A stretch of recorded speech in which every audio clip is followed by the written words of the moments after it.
Assalamu alaikum wa rahmatullah, j'espère que vous allez tous très bien. Accueillons aujourd'hui parmi nous deux enfants, Houda et Ihsan. Houda et Ihsan, nous allons continuer et terminer la vie, l'œuvre, le combat de cet éminent savant exceptionnel qui n'a pas eu de semblable dans l'histoire, Al-Izz ibn Abd salam, dont les positions ont toujours été aux côtés de la justice, de la vérité, aux côtés des pauvres, des plus faibles.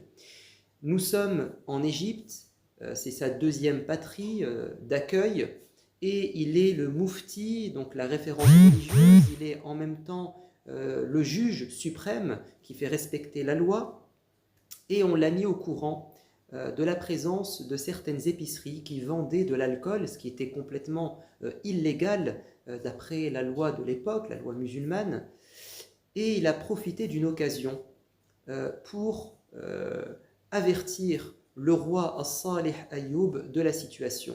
On était en pleine fête religieuse de l'Aïd, et As-Salih Ayoub avait l'habitude de quitter le palais et de se rendre dans la citadelle, donc dans le Caire, au Caire, en grande pompe, avec ses soldats, avec ses armes, avec sa richesse, et il était tellement arrogant, tellement imbu de sa personne, que les gens autour de lui embrassaient le sol en signe de soumission et de déférence, de respect pour ce roi. Ce qui est totalement fou, hein. C'est une attitude démesurée, contraire aux principes de l'islam.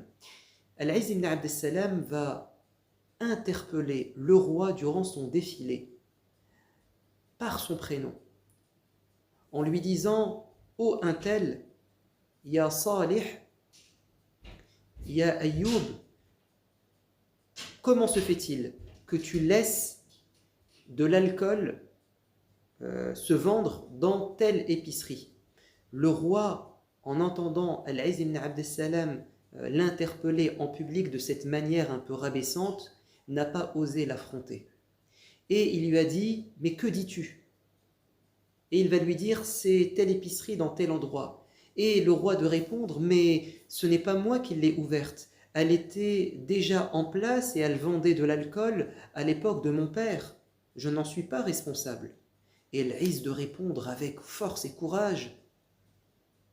Il va lui dire ces quatre vérités en face, sans avoir peur. Il va lui dire « Tu ressembles à ceux que Dieu a critiqués dans le Coran parmi le peuple du prophète, qui, lorsqu'on leur disait d'arrêter d'adorer les idoles, disaient « Mais on les a trouvés ainsi, on les a trouvés à l'époque de nos parents. Donc nous continuons à suivre les coutumes de nos parents et nous allons être attachés à leurs traditions, même s'ils sont égarés. » Et le roi va lui dire « Ne t'inquiète pas, cette chose va être réglée. » Et effectivement, l'épicerie va être fermée et son propriétaire va être puni pour son infraction. Son élève Al-Baji va lui dire « Ô maître, mais tu n'as pas eu peur quand tu as apostrophé le roi de cette manière ?» Il a dit « Cher étudiant, mon disciple, quand je suis sorti, je me suis imaginé la puissance de Dieu et j'ai vu ce roi comme un chat. J'ai voulu lui donner une leçon d'humilité, de modestie et de vérité, car j'ai vu qu'il était trop orgueilleux. Et c'est pas bon pour lui. Son ego va lui faire du mal, c'est nuisible pour lui. » À une autre occasion, il a été mis au courant que le premier ministre mamelouk du royaume avait fait construire un bar, écoutez bien, sur le toit d'une mosquée. Quel affront, quel blasphème! C'étaient des gens qui s'accordaient tous les droits.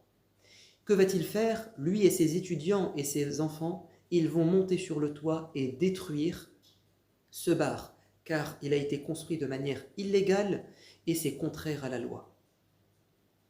Position extrêmement audacieuse. Et vous savez ce qu'il va faire? Il va décréter que le Premier ministre n'est plus intègre, digne de confiance, car il a trahi sa religion et trahi la loi. Et ça avait comme conséquence au niveau de la justice que son témoignage n'est plus accepté. On ne lui fait plus confiance.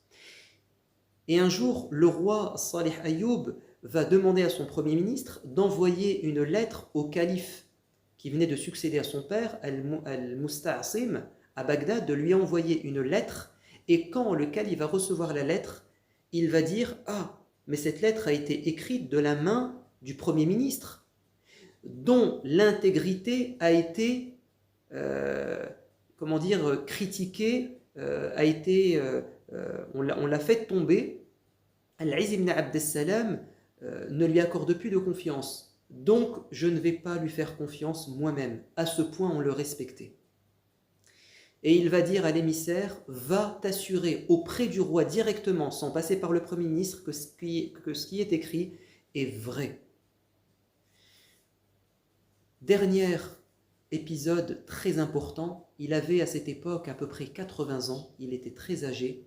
Le monde musulman a connu un déferlement sauvage de la horde des barbares venus d'Asie, les Mongols, les Huns, dont le chef était Hulaku, Gengis Khan. Ils ont fait tomber le califat à Bagdad en 1258. Ils ont massacré les femmes et les enfants, ils ont semé la terreur dans les cœurs et réduit à feu et à sang les terres. L'Égypte avait été épargnée, c'était le dernier bastion de l'empire musulman. Alors, le dirigeant de l'époque, qui cette fois-ci était un mamelouk, car As-Salih Ayoub était décédé, c'était Qutuz, il a décidé d'affronter, de se battre contre ces envahisseurs. Et il faut savoir que les soldats avaient peur, car les Huns étaient connus pour leur barbarie, leur cruauté, et donc le moral était au plus bas. On avait besoin à ce moment d'un savant, d'un homme fort qui va redonner de l'espoir et motiver les troupes et leur dire que vous êtes capables de les vaincre, ils ne sont pas invincibles, imbattables. Et il va leur dire cette phrase célèbre. Battez-vous et je vous garantis la réussite. Je vous promets que Dieu va vous donner la victoire. Et en 1260, sous les ordres du général Baybars, envoyé par Qutuz, donc le roi d'Égypte, Mamelouk, il va y avoir la fameuse bataille de Ain Jalut en Palestine, et l'armée musulmane va battre à tout jamais l'armée mongole par une stratégie militaire de la tenaille. Ils leur ont fait un guet-apens et ils vont gagner la bataille. Et pendant ce temps, en Égypte, vous aviez le grand savant qui faisait des invocations pour que ça réussisse. Dernière chose que je tiens à vous dire, c'est que cet homme nous a marqué par son sens de la justice, mais aussi par sa spiritualité, par sa profonde connaissance de la religion, par son large savoir. Par exemple, il nous a écrit un livre magnifique qui s'appelle Qawa'id al-Ahkam fi Masalih al-Anam, c'est-à-dire les règles de la religion qui réalisent les intérêts des gens. Et dans ce livre, il va nous dire cette idée principale, directrice, que toute la religion de Dieu doit être comprise à la lumière des finalités, des objectifs. Dieu, à travers ses interdits et ses obligations, veut que nous soyons heureux. Il y a une cohérence, une logique, un bon sens qu'il faut comprendre. Et il fallait un savant comme lui pour bien nous l'expliquer. Par exemple, il dit il faut parfois délaisser certaines obligations religieuses parce que les pratiquer dans l'immédiat, ça serait une erreur et ça va se retourner contre nous. Il a dit, regardez, Dieu n'a pas imposé les 5 prières quotidiennes, le jeûne du Ramadan, durant les premiers moments de l'islam, car cela aurait été compromettant pour les premiers compagnons. Par exemple, s'ils devaient se réunir pour faire la Jumu'ah, ils auraient été victimes des persécutions de l'époque. Il a dit par exemple, il faut toujours agir par priorité et la vie des gens est au-dessus parfois de certaines obligations religieuses. Si une personne fait la prière et qu'elle voit quelqu'un tomber dans l'eau et se noyer, il doit arrêter sa prière pour sauver sa vie. Car la vie passe avant cette obligation religieuse et on pourra la rattraper plus tard. Et il va donner beaucoup d'exemples. C'était quelqu'un de très spirituel. On raconte qu'à Damas, il y a eu une hausse des prix des produits, le coût de la vie était plus élevé, et donc les propriétaires des terrains vont les vendre au premier venu à des prix battant toute concurrence, défiant toute concurrence. Et l'épouse de Al-Izz-Din ibn Abd al-Salam va lui dire: tiens une somme d'argent et va nous acheter un jardin, une propriété. Et Al-Izz ibn Abd al-Salam, qui était parti pour faire cela, va finalement changer de choix, et en rentrant chez sa femme, elle va lui dire: alors tu as acheté un beau jardin? Et il a dit: oui, mais au paradis, car j'ai vu des pauvres et je leur ai donné tout l'argent, Dieu va nous récompenser. Sa femme va lui dire: je t'admire et que Dieu te récompense. Alors que signifie le prénom Houda?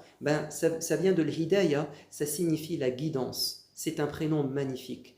Et Ihsan, ça vient en arabe de la bienfaisance ou de l'excellence. C'est quelqu'un qui fait du bien aux gens, qui est excellent avec les gens et excellent avec Dieu. J'espère que vous avez apprécié la vie, l'œuvre et le combat de l'Izz ibn Abd al-Salam. Je vous dis à bientôt. Wassalamu alaikum wa rahmatullah.